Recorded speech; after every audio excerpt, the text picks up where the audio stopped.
네, 안녕하세요. 마술처럼 편안한 수리 마수리입니다. MVP 영상 시청하시겠습니다.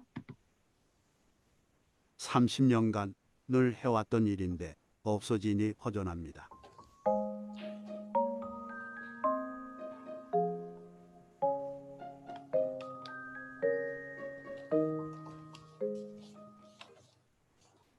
아이와 단둘이 있어 낯선 사람 들이기 꺼려져요.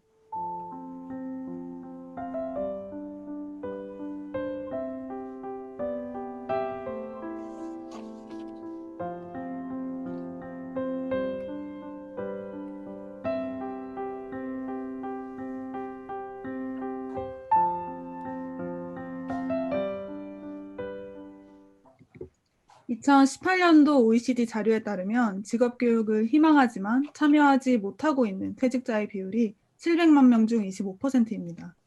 베이비붐 세대의 일자리 욕구에 비해 교육 참여 기회가 현저히 부족한 상황입니다. 결론적으로 이는 사회적 차원에서 의논해야 하는 문제임을 파악하였습니다. 또한 자체 진행한 설문조사를 통해 기존 소비자의 약 67%는 명확한 견적서 및 수리기사 정보를 제공받지 못하였으며, 여전히 약 80%의 사용자들은 아파트 관리실에 연락하여 수동적으로 수리 서비스를 이용하고 있었습니다. 또한 집수리 과정에서 범죄 및 질병 감염에 노출될 가능성이 상당히 높습니다. 이에 따라 정의된 마수리의 주 고객군은 첫째, 재취업을 희망하는 베이비붐 세대, 둘째, 기존 집수리 과정에 불편을 느끼는 소비자, 셋째, 노후화 지역 거주 주민입니다. 서비스 구조는 다음과 같습니다. 신원조사를 거쳐 통과한 베이비부머들을 대상으로 수리교육을 진행하고 서비스 내 수리기사로 활동할 수 있게 합니다. 나아가 우수수리기사는 교육을 진행하는 에듀케이터로 활동할 수 있습니다. 또한 기존의 수리기사 매칭 서비스의 한계점을 극복하고자 했습니다. 사진과 간단한 체크리스트로 견적을 요청하면 여러 수리기사가 제시한 견적서들을 소비자가 직접 비교하고 리뷰를 통해 수리기사를 선택하는 매칭 방식입니다. 무엇보다 중요한 소비자의 안전 보장을 위해 마수리는 3단계 시스템을 도입합니다. 1단계로 집수리 현장을 실시간으로 지인에게 공유할 수 있는 기능을 추가하였습니다. 2단계로 수리기사의 신원을 확실하게 보장하기 위해 교육과정에서 신원, 범죄 이력을 엄격하게 확인하고 주기적으로 인적성 평가를 실시할 것입니다. 마지막 3단계로 위급 상황을 위한 긴급 구조 요청 기능을 추가할 계획입니다. 마수리는 선순환 구조를 지향합니다. 제조업 출신의 블루컬러 베이비부머들을 재교육해 수리기사로 활동하게끔 하고, 우수한 수리기사의 경우 재교육 담당자로 활동하게 하는 형태의 순환 구조를 가집니다. 또한 수리기사 간의 지속적인 가격 경쟁을 야기하는 역경매 방식으로 소비자는 합리적인 가격으로 서비스를 제공받을 수 있습니다. 다음은 경쟁시장 분석입니다. 기존 서비스들에 존재하는 페인포인트를 분석해본 결과 마수리가 경쟁력을 가질 수 있는 명확한 포지션을 구축할 수 있었습니다. 마수리는 베이비붐 세대와 수리 시장의 문제를 동시에 해결하는 획기적인 CSB 모델입니다. 교육을 갓 마친 수리기사는 그 전문성이 기존의 수리기사에 비해 다소 낮을 수는 있지만, 이는 시니어가 주니어 견습에 함께 참여하는 견습생 제도와 밸리데이션을 통해 확인한 가격 경쟁력으로 상쇄할 수 있습니다. 나아가 안전보장 시스템을 통해 안전 문제라는 큰 페인 포인트를 해결합니다. 다음은 시장 규모 분석입니다. 마수리는 초기 서비스 지역인 서울을 수익시장으로 설정하였습니다. 전체 대한민국 1998만 가구 중 40%인 노후화 가구를 예상 소비자로 가정해 유효시장을 2조 8천억 원으로 책정하였습니다. 따라서 전체 대비 서울시 가구 비율 20%를 곱하여 수익시장은 560억 원으로 추정됩니다. 전국적으로 서비스를 확장하게 된다면 유효시장은 약 2조 8천억 원, 전체 시장은 전체 수리시장 규모인 약 12조 2천억 원입니다. 수수료는 매칭 수수료와 교육 수수료로 구성되는데요. 먼저 매칭 수수료는 고객이 수리기사에게 지불하는 금액의 5%가 됩니다. 초기에 진행할 4가지 품목에 대해 매칭 수수료를 예상해 본 결과 서울시 전체 가구의 1%를 고객으로 뒀을 시 1년치 수수료 수익은 총 2억 4,650만 원으로 예상합니다. 다음으로 강의 수수료는요. 수강생이 교육 업체에 지불할 수리 교육비의 10%입니다. 한 수업당 30명이 참가하고 수업당 기본 강사비가 5만 원이 든다고 가정할 시 5가지 품목 교육에 대한 수수료는 1년에 약 577만 원입니다. 이후 마수리가 자체 교육 프로그램을 운영한다면 교육비 전체를 수익으로 거둘 수 있습니다. 이로써 서울시 가구의 1%를 고객으로 두게 되면 초기부터 연간 3억 원의 수익을 낼 수 있고 고객의 수가 늘어나면 그에 비례하여 더 큰 수익이 예상됩니다. 마수리는 사업 모델 검증을 위하여 교육을 제공할 수리업체를 선정하여 교육을 진행하였고 수리가 필요한 마포구 인근 거주민을 모집하였습니다. 직접 수리 서비스를 제공한 후 소비자 만족도와 소비자 희망 가격을 측정하였습니다. 실소비자 인터뷰를 통해 비숙련자의 경우 시중 금액의 60%를 받는다면 높은 만족도를 얻을 수 있다는 결과를 확인했습니다. 마지막으로 마포구에 위치한 교육기관은 섭외 완료된 상태입니다.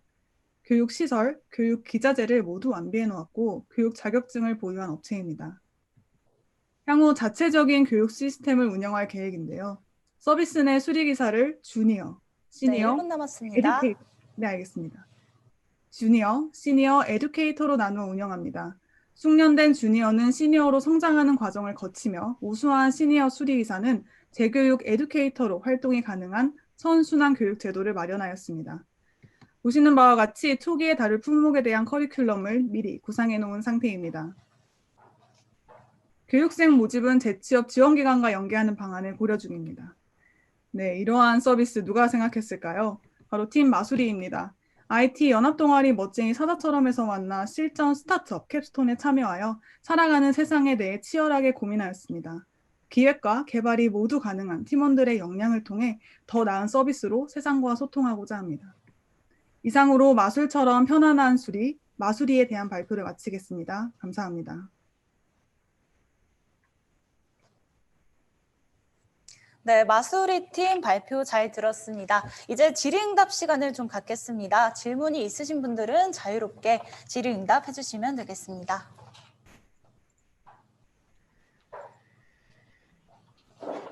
예, 제가 먼저 질문 좀 드리겠습니다. 네. 들리시나요? 네, 안녕하세요. 예. 뭐 지금 그 유사한 이제 서비스가 이미 진행이 되고 있고요. 네. 꽤 이제 그 선행 사업자 중에는 꽤 많은 사용자들을 이제 확보한 팀들이 있는데 이 플랫폼 사업자들의 가장 큰 고민이 뭔가 하면 우리도 이제 그런 전략을 제시를 했던데 그 서비스를 제공할 분들의 퀄리티를 이제 보장하기 위해서 우리가 교육을 시키고 검증을 하는 과정이 초기에 이제 그 규모화가 되지 않았을 경우에는 가능해요. 근데 이제 사업이 이제 규모화가 되고 다수의 이제 그 매치메이킹이 일어나게 되면 이건 사실 플랫폼 사업자가 이거를 계속 지속적으로 할 수 없는 환경이 될 수가 있거든요. 이런 부분은 이제 어떻게 풀 것인가 하는 그 대안을 한번 조금 제시해 주시고 또 하나 역경매 방식으로 이제 제한되는 게 수리라는 게 사실은 전문가가 와서 보기 전에는 그 수리의 어떤 난이도라든지 비용 부분을 책정하기가 쉽지 않을 건데 오히려 역경매 방식을 채택함으로 해서 실제로 이제 기사가 와서 그 가격을 평가를 해보게 되면 거기서 나는 디스매치에 의해서 혹시 그 소비자들의 이제 평가가 조금 나빠지는 상황이 벌어질지 않을까 싶은데 그 부분은 어떻게 해결하실지 짧게 좀 대답 부탁드릴게요. 네, 먼저 질문 감사드리고요. 첫 번째 질문에 대해서 향후 플랫폼이 확장되었을 때 어떻게 해결하면 좋을지에 대한 부분에 대해서 답변을 드리고자 하겠습니다. 먼저 저희는 밸리데이션을 통해서 검증된 교육 모델을 확장해서 이제 실수업을 진행해 보려고 하는데요. 그래서 뭐 강사비, 기자재비 등의 이제 지출이 필요한 부분을 만약에 상금을 타게 되거나 투자를 받게 되면 그 부분에 대해서 해결을 하고자 하고 지금 섭외된 마포구의 업체는 이제 교육 인증을 받았고 또 기사 수업 관련해서 교육 자격증을 가지고 있고 또 기자재나 뭐 장소 같은 거는 완비된 상태예요. 그래서 그 부분에 대해서는 아마도 그런 교육기관 혹은 재취업 관련된 기관과 연계해서 계속해서 상의해 나갈 것 같습니다. 또 두 번째 질문을 주셨던 역경매 방식에서 만약에 소비자들의 평가가 나빠지는 경우에 대해서 어떻게 해결을 할 것이냐라고 질문을 주셨는데요. 그 부분에 대해서는 일단 계속해서 그 저희가 섭외한 수리기사 또 교육을 받은 수리기사 내에서 계속해서 지속적으로 이제 자체적으로 가격 경쟁을 이룰 거기 때문에 소비자들은 그 부분에서 메리트를 얻게 될 것이고 또 수리 기사 같은 경우에는 기존에 그냥 전화로만 계속해서 수리를 요청했을 때 문제가 되었던 게 현장에 방문해 보니까 너무 상황이 다르다. 지금 우리가 가져온 공구는 이건데 필요한 공구는 저거다. 해서 문제가 많이 발생했다는 그런 인터뷰를 저희가 했었어요. 그래서 그 부분에 대해서 수리기사들은 메리트를 얻을 수 있고 소비자들은 가격 경쟁력 측면에서 메리트를 얻을 수 있기 때문에 그 부분은 좀 해결할 수 있지 않을까라고 기대해 봅니다. 답변이 되었으면 네, 좋겠습니다. 잘 들었습니다. 네, 네. 감사합니다. 네, 제가 질문 드릴게요. 네, 안녕하세요. 네, 발표 잘 들었습니다. 두 가지 질문할 건데, 첫 번째는 그 사업계획서상에 이제 비즈니스 모델에 제시한 거에 보면은 이제 뭐 타일 교체, 블라인드 커트, 수도 관수리, 전기 관련 문제 이렇게 돼 있거든요. 근데 이제 뭐 타일 교체나 블라인드 커트는 아무나 할 수 있는데, 예를 들어 수도 관수리나 전기 공사 같은 거는 반드시 그 면허업을 가지고 있는 데서만 그런 공사를 할 수 있도록 돼 있거든요. 만약에 이제 면허가 없는 사람이 공사를 배관이나 뭐 전기나 이런 걸 했다가 문제가 생기면 상당히 그게 불법 공사이기 때문에 문제가 많거든요. 그래서 이거를 그런 분들은 사실 면허를 가지고 있는 사람은 또 이미 다 교육을 받아서 예를 들어 전기기사 자격증이나 뭐 배관기사 자격증이나 이런 거를 다 갖추신 분들이 하게 돼 있어요. 그러니까 여기서 발생하는 모순이 그런 면허업을 가지신 분들을 우리 그 고용을 하는 건지, 그러니까 플랫폼에 넣는 건지, 그리고 넣는다면 그분들은 이미 다 교육을 받아서 자격증 가지고 있는 분인데, 그분들은 다시 또 이 교육을 시키는 게 왜 발생을 하는 건지 하는 그런 의문점이 하나 생기네요. 네, 먼저 답변 좀 해주세요.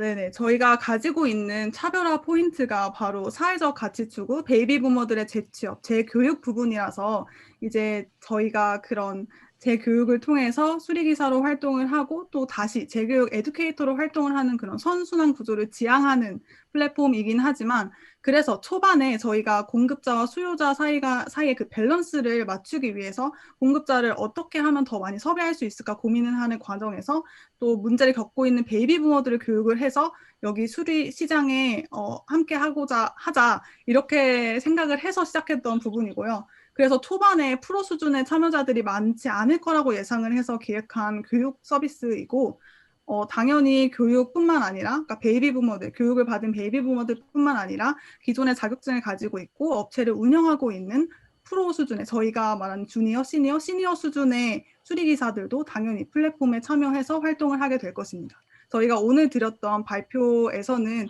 초기 서비스 진행을 할 때 어떻게 할 것이냐에 대해서 중점을 두어서 말씀을 드렸기 때문에 아마 그 부분에서 저희가 더 설명을 하지 못한 점 아쉽게 생각합니다. 네, 감사합니다. 또 한 가지 질문은 네. 이 노후된 그 집 수리에 대한 문제에는 이렇게 지금 그 공공 영역에서 많이 지금 핸들링 많이 취급을 하고 있어요. 네. 그러니까 근데 그런 공공 영역에서 하는 서비스와 이 서비스를 어떻게 차별화시켜서 나갈 건가 하는 좀 질문이 생기거든요. 네네, 맞습니다. 근데 저희가 서비스할 대표적인 5가지 품목은, 지금 현재 크게 인테리어를 하고 집 수리 전체를 하는 그런 부분이 아니라 매우 간단하지만, 내가 하기는 좀 어렵지 않을까? 수리기사님을 부르는 게 좀 낫지 않을까라는 그런 품목들을 선정을 해서 진행을 하는 것이기 때문에 정부에서 크게 공공으로 진행하는 그런 품목과는 조금 다르지 않을까 생각합니다.